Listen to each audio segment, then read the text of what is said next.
then the GT1. Now we're back. In 1990s, Lamborghini decided to ditch the pop-up headlights for the Nissan headlights, which I did not know they were using the Nissan headlights until I realized just now. Not just now.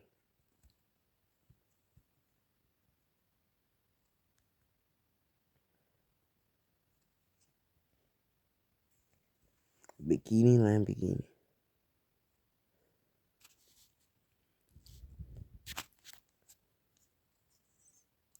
Lamborghini was doing a replacement because the reason why they used the Nissan headlights, it was because Lamborghini was too busy making the Murcielago.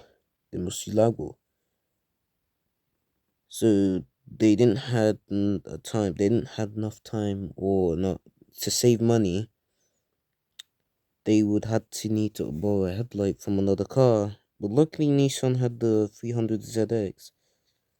And now these two icons from the 90s share the same headlights. The Diablo has been the best car poster. And I'm not going to lie, the Diablo is actually one of my favorite classic Lamborghinis because I like the old Lamborghinis. The Countach, the mirror, the legendary mirror, it's not just legendary, it's a piece of art. And this Diablo has not aged. I swear, this Diablo has not aged.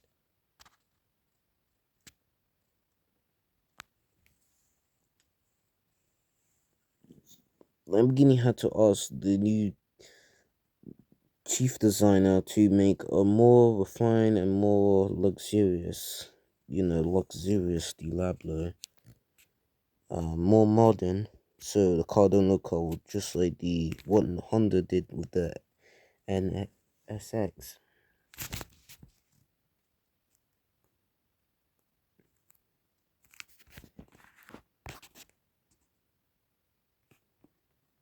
And there we go.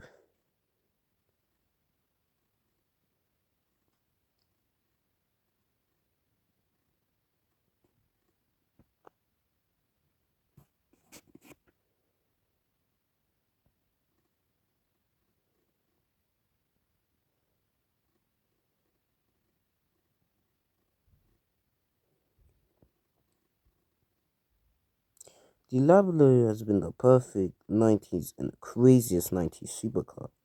But it was meant to be like the Cheetah, but Chrysler decided it was a good idea to biscuit it up. Chrysler, what the biscuit are you doing, man? Marcello Gandini's design was meant to be perfect. It was perfect until you ruined it.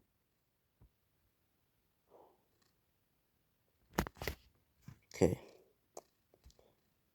We're just gonna have a look at the Diablo. Then I'm out.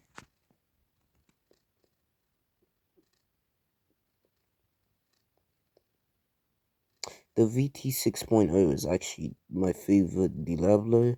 The old Diablos, and I like the SV. I like the SV and the SE30. But you gotta love the 6.0.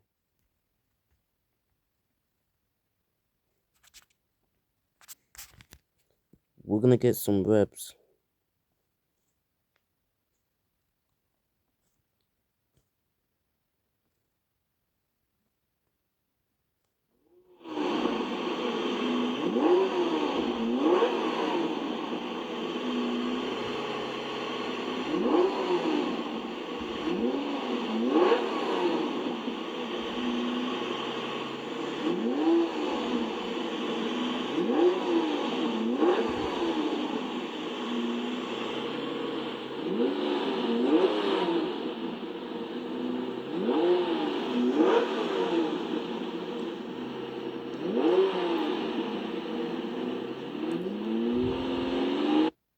Dear solitaire lovers,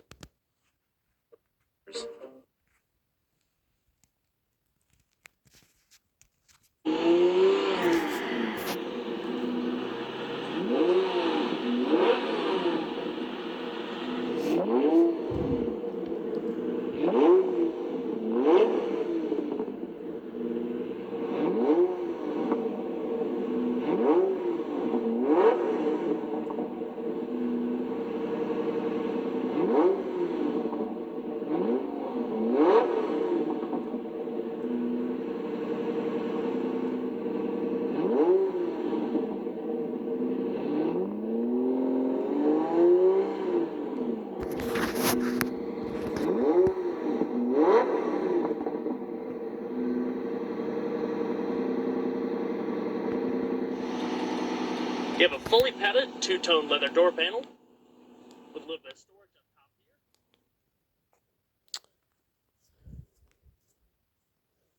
We got more refined, even more refined than a Ferrari. I like the Ferraris, but sometimes Ferraris just too strict. Alright, that's all I have to say. Goodbye.